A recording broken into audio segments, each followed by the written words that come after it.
Dustin Poirier chokes out Michael Chandler to win brutal fight at UFC 281. Lightweight scrappers Poirier and Chandler dealt up the barnburner fans were expecting at Madison Square Garden in a hard-hitting war of attrition at UFC 281. Dustin Poirier choked out Michael Chandler in the third round as the lightweight rivals delivered on their promise of a brutal battle at UFC 281. Chandler appeared to have the upper hand in the opening exchanges, having his chin tested a few times by Poirier on the feet before landing a combination which set him up for a big takedown and saw him land further damage to the Louisiana native. After being rocked himself, Poirier landed a big right hand which put Chandler down and went to work on trying to finish the fight within the first stanza. Somehow, the ex-Bellator champion managed to get to the bell, despite a flurry of punches from his rival, with fans on their feet for the duo. Chandler appeared to recover his bearings in the second and was, in fact, the aggressor in the first exchanges, before landing yet another takedown.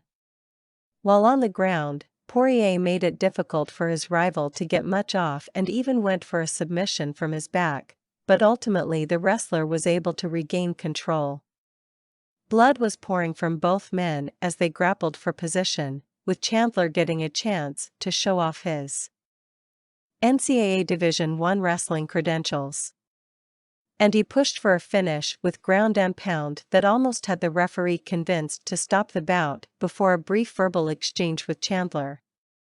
Poirier survived a brutal second-round onslaught to make it to the third and final session. Fans and experts had been clamoring for the bout to be made a 5-round affair in the lead-up to the contest, and the pair showed why as they continued to brawl. Chandler opened the better in the final round and managed to take Poirier down with what was almost a huge slam. But Poirier turned it around and managed to pull out a submission to get back in the win column by way of rear naked choke. He put his fingers in my mouth to try and lift my neck to get a rear naked choke right here, Poirier said after the fight. I was like, come on dude. The referee told him something, but it didn't change the fact that he had the position. Of course, I was in trouble. Over against the wall I couldn't see what he was throwing. He threw looping. If he threw straight, he probably would have got me out of there. I was surprised I got the hook across the body as fast as I did. He was getting up to his knees. I lassoed him around and got a body triangle really fast. He was really explosive and I didn't want to get dumped on my head, who doesn't have jiu-jitsu.